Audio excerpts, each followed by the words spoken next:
Show. Yeah, that's right. Welcome in. Welcome back, folks. It's good to be home. We're back in the studio for the first time, and I got to do it. Welcome into a why we all must change the way we think about Notre Dame recruiting from now on edition of the Always Irish Show. As always, thanks for being here. You can find the program on YouTube. Do it. Subscribe if you haven't yet. Appreciate it very much. Get a video thumbs up. That helps John out as well. Notifications on. You don't miss nothing. Twitter. Search bar Always Irish or at Always Irish Inc. Emails alwaysirishnd@gmail.com. Audio only. Anywhere you want it, you can get it. Don't want to see my face. Nobody around here is going to blame you for that one. People, call-in lines. Yeah, they're back. It's good to be missed. I had people going, the show's over. You're never coming back home. Whatever. Wednesday, we're back at it. 9 a.m. We got to catch up. Let me know what you've been thinking about spring ball. I've been gone. Time to catch up. 312-988-15. Dial it up. Tell Johnny all you've heard and seen during spring ball. Notre Dame Fighting Irish brought to you by SI. Read all about it. Patreon.com/AlwaysIrish. He the former captain. He the leading tackler. Mike Goolsby and myself breaking it all down. We got a good weekend planned for blue and gold. Tailgate Saturday. Linebacker post-game show right after blue and gold. Go in there, get yourself a drink. Watch us talk some Notre Dame football. All right. I'm not trying to be a negative Nancy. I'm trying to be a realistic Ricky. You feel me? I'm not, as we get into this, I'm not trying to be a negative Nancy. I am a realistic Ricky. Follow me here.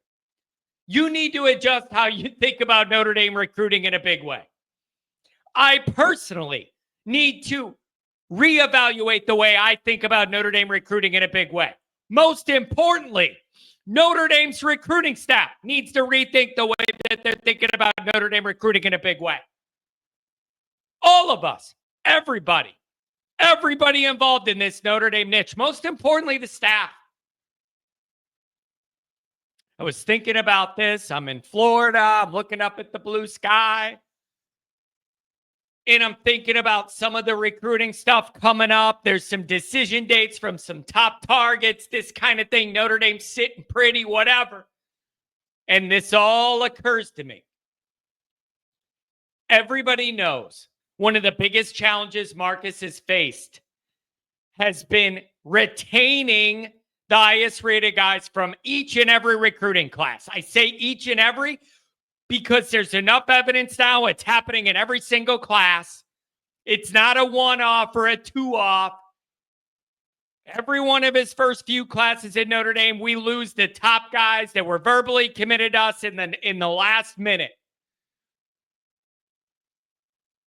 It's been brutal, not only for not landing that talent in the program, but all the momentum that comes with recruiting and everything. You lose the top-rated guys that have been committed to you for months. That's tough to bounce back from a recruiting momentum standpoint. It's been brutal. Keeley, Bowen, Deuce, Ivan Taylor flipped and then didn't even stay where he flipped. Notre Dame to Michigan, Michigan to Alabama. Can't tell you how many people said, John, don't worry about Dante, man. Silent commit behind the scenes. He's good, man. Notre Dame. Don't worry about it, John. Don't worry about it, John. Turns out I should have worried about it. Oh, you know how many people told me, this Deuce thing's different, man. Freeman's like a father to him. This is different. He's going to stick. We're going to change the recruiting profile. Get down to Mississippi. False. Kikiola. What a cool name. I like that name. Rodney Dunham. Irish looking to be in good position. This ain't 1994 anymore. You need to stop falling for the bit of assuming guys that verbally commit are going to stick. You have to. And listen, this is nothing personal against any player. Save your comments being like, John, this is disrespectful. Are you insinuating that these guys aren't genuine or whatever? It isn't personal to any player or their entourage or representation or anything else.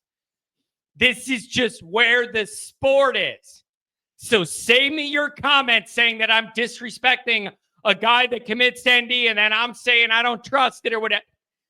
This is just the overall landscape of college football lends to more of this dynamic, and it's burned us a lot. So it's top of mind.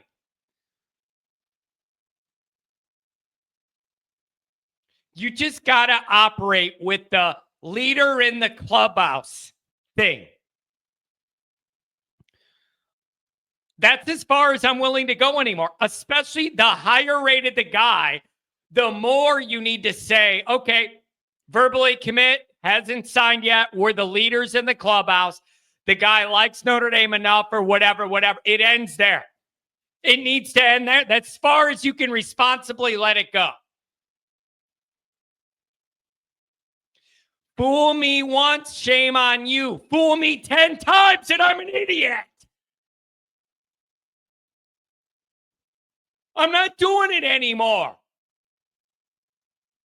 You got to operate this way as a fan base for now on, and more importantly, the staff.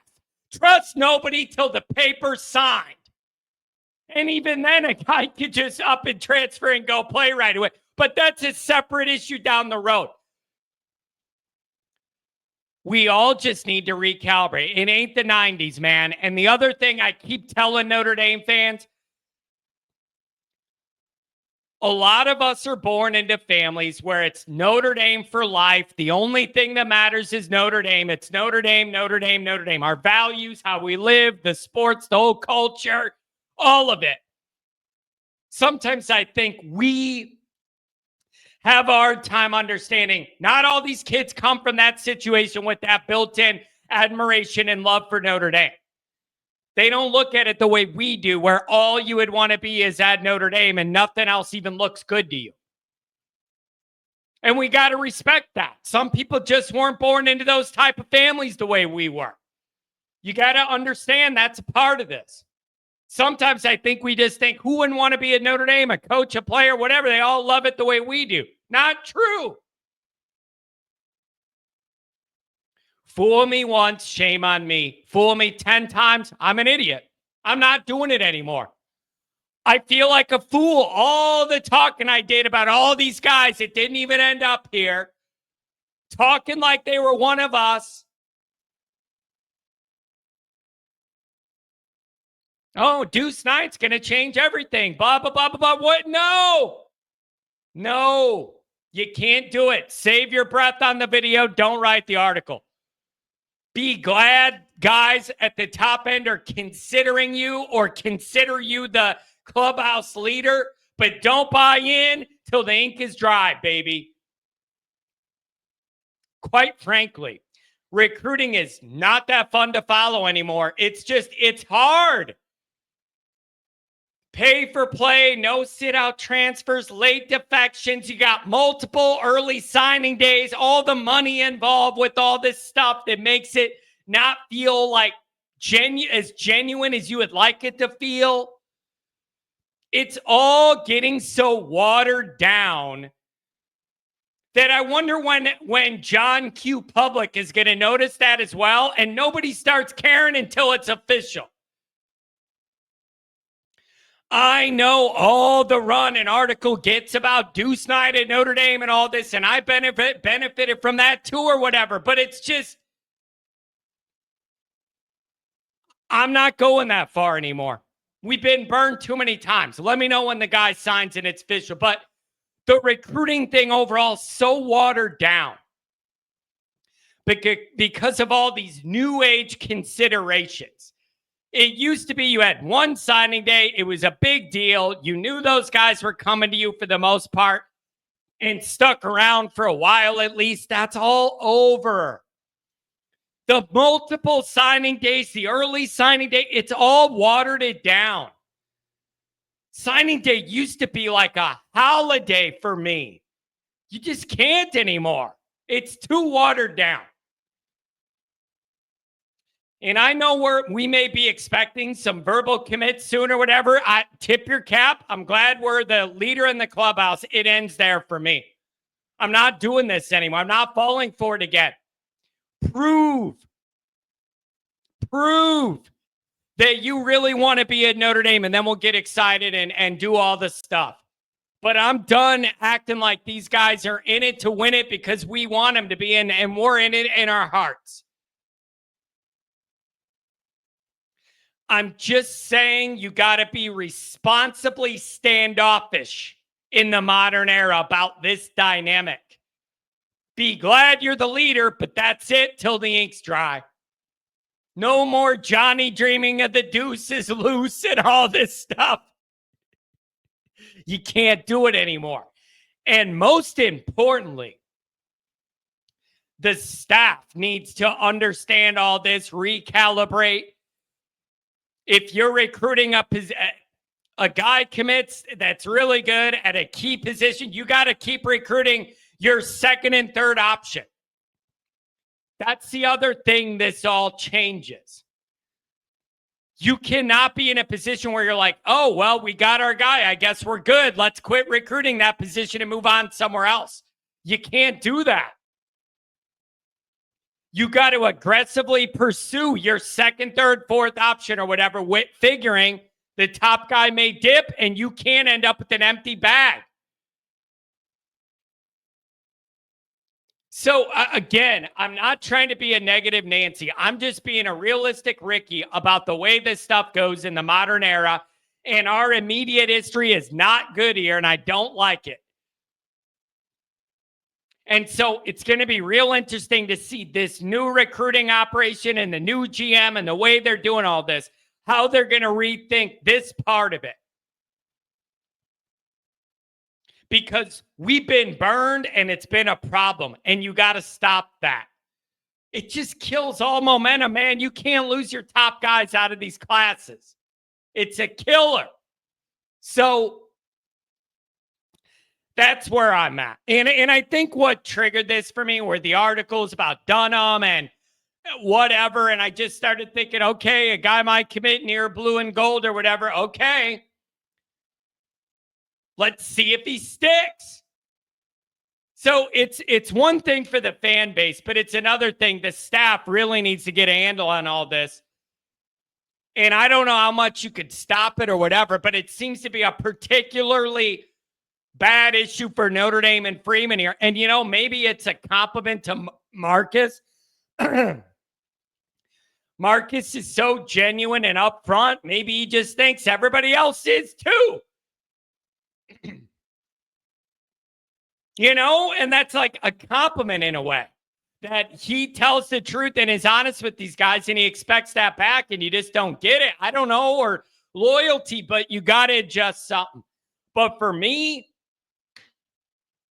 leader in the clubhouse, let me know on actual signing day. And a lot of the energy I used to feel around recruiting as a whole, it's gone because the modern era doesn't allow for it. Adjust accordingly. What do you guys think? Don't forget to check out the merchandise. The link is in the description. You can browse and carouse all the different Always Irish gear. Make sure you head over there and get something for the next tailgate. Thanks for being here.